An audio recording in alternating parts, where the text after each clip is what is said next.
Genetic code, we know what is codon. No complementarity exists between nucleotides and amino acids. So what is the nucleotide? What type of nucleotide I'm talking about? I'm talking about only mRNA because I should not talk about the DNA because it's gone. Transcription is done and the product is already there in front of our eyes, correct? Okay, so here this is the nucleotide. Got it? Or maybe a nucleic acid. What kind of nucleic acid? mRNA. Okay, so there is no complementarity between the nucleotides and the amino acid. Even though this mRNA is going to code for the amino acid and ultimately make a long chain of amino acid, that is the protein. Okay, but there is no direct contact between the codon and the amino acid. There is a middleman. Who is that middleman? The middleman is nothing but the tRNA, correct? So the tRNA has anticodons. What is anticodon here? Anticodon is nothing but the type of unpaired bases present on the tRNA which is going to recognize its complementary unpaired bases that is present on the mRNA. Correct? So codon, anticodon. So you may get a question like, for example, if AUG is the codon, then what kind of anticodon that is present on the tRNA? So anticodon is very simple. That is also RNA. There is no thymine. So UAC is the type of the anticodon, correct? That is actually unpaired basis. So they are going to bind. So complementarity is seen between this tRNA and anticodon. That is anticodon and codon. Complementarity is there. But according to this statement, yes, there is no complementarity between the amino acid because amino acid is already bound to this tRNA. So there is no direct contact between the codon and the amino acid. This is a very important point. Now the question is amino acid, where exactly they bind to the tRNA? In my previous session I had explained it, that is CCA, that is towards the 5' end there is a sequence where the amino acid will bind. Okay, when amino acid now binds to the tRNA gets charged because it has got some arms, like some enzymes are required for it, that is amino acid synthetase, and this side, the right side of the tRNA will bind to what you call the ribosome, you know about it. Okay, so this is it. So there is another tRNA which will be carrying, let us say, tyrosine. So it has got a specific type of sequences, that is anticodon. So you know it. So what kind of anticodon? So how it reads G for this C for this C. There is complementarity, but there is no complementarity between amino acid and the codon. Remember this point? Okay. So why I said this point? Because we are talking about genetic code. We are going to study about different types of codons. How many codons are there? 64 codons are there.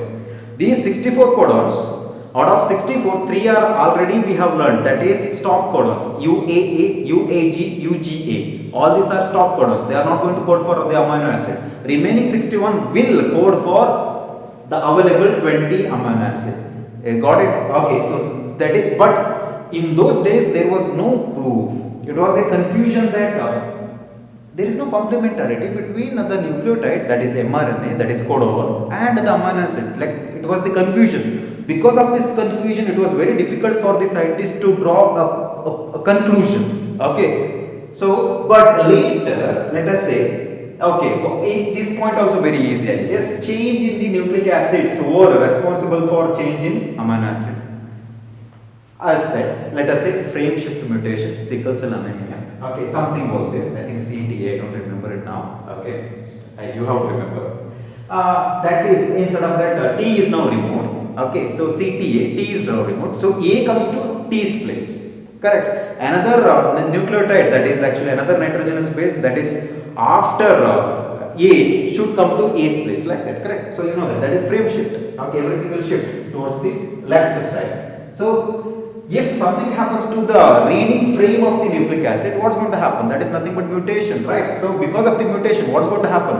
The amino acid, instead of let us say leucine, a particular type of codon will code for the leucine, but in this case one particular base is now removed, deleted. Okay, so what's going to happen now? G will take the place of this another G. So as a result, you get a different type of amino acids. That's what mutation. Change in the nucleic acids were responsible for change in amino acid sequence or change in the reading frame of the polypeptide chain. It will change. So that leads to abnormal protein. We know it. Next, this fellow is very important. He was the first person to say that there are 64 codons. It was a very bold proposition given by George Gamow. Remember this fellow. He says that since there are only how many bases? 4 bases. What are they? Adenine, guanine, cytosine, uracil. I am talking about mRNA. I am not talking about the tRNA. It is like we have came so far. Okay, so we need to talk about only the RNA, mRNA. Okay, he said there are 4 bases: adenine, guanine, cytosine, uracil. Okay, these 4 bases, okay, should code for the 20 amino acids. That means there is available bases are only 4, but still they have to code for 20 amino acid code. So only 4 should code for 20. Is it possible? Yes, it is possible. Only when, let us say this is adenine, let us say this is uracil, this is guanine. So this is now a codon.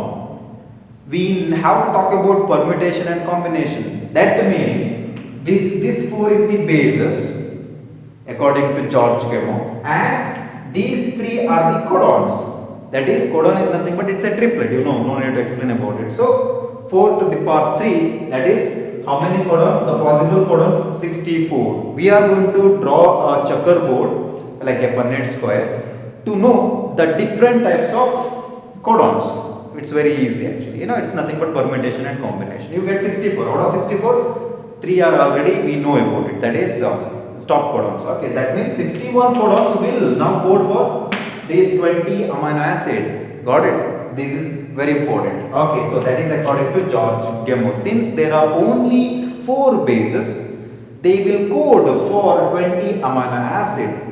If they have to code, then they have to be in this form, 4 to the power 3, that is total of 64 codons. That was the bold proposition given by George Gamow, and after that the proof, it was nothing but the theory, hypothetical by the George Gamow. But after that, our Indian origin scientist, remember this fellow, Hargobind Khorana, you get this, not Corona, okay, Corona itself, Khorana, okay. So Hargobind Khorana, he was the first person to synthesize an artificial RNA. Please note this point. That is, he synthesized RNA in vitro.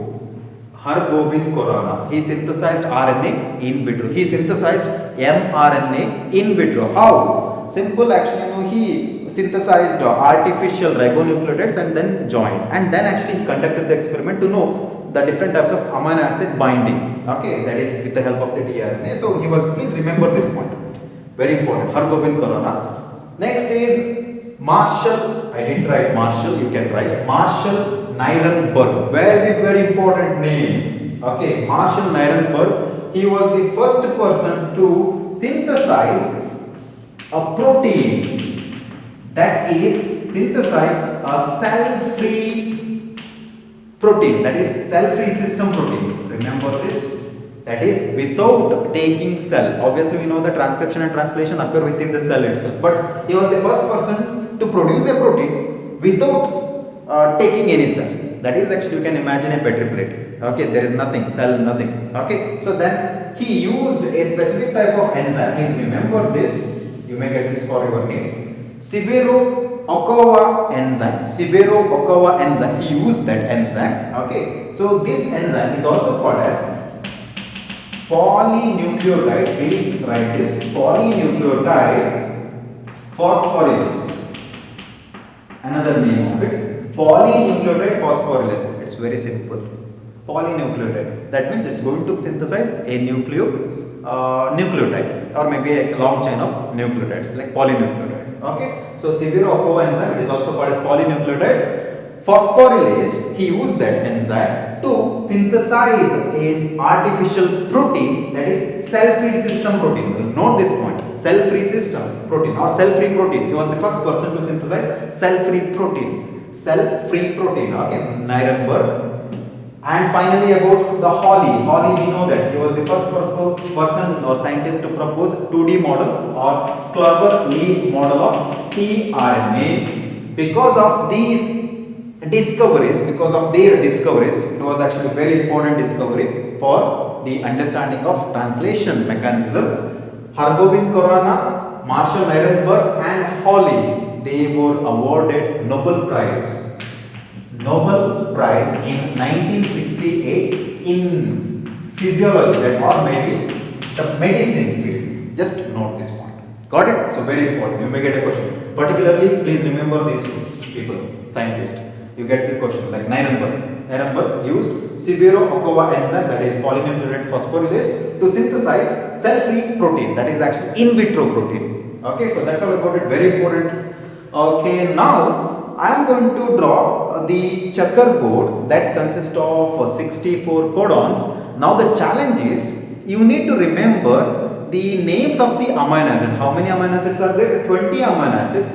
Not only remembering the names of the 20 amino acid, you have to remember which particular codon codes for that amino acid. In this case, it's very easy. We know about one amino acid, that is methionine. Methionine compulsorily coded by AUG. We know about it. What about CCG? Or maybe like GGG, like that. We don't know, right? So that's what. So let me just give you the tricks, some mnemonics to remember the different types of amino acids and its codons. Okay, could be asked in your NEET. For example, triple U codes for which type of amino acid? Suddenly, if the question is asked, then it's very difficult because there are 20 amino acids. You need to write or choose the particular or specific answer for it. Okay, so let me erase it. Hope you understood this session.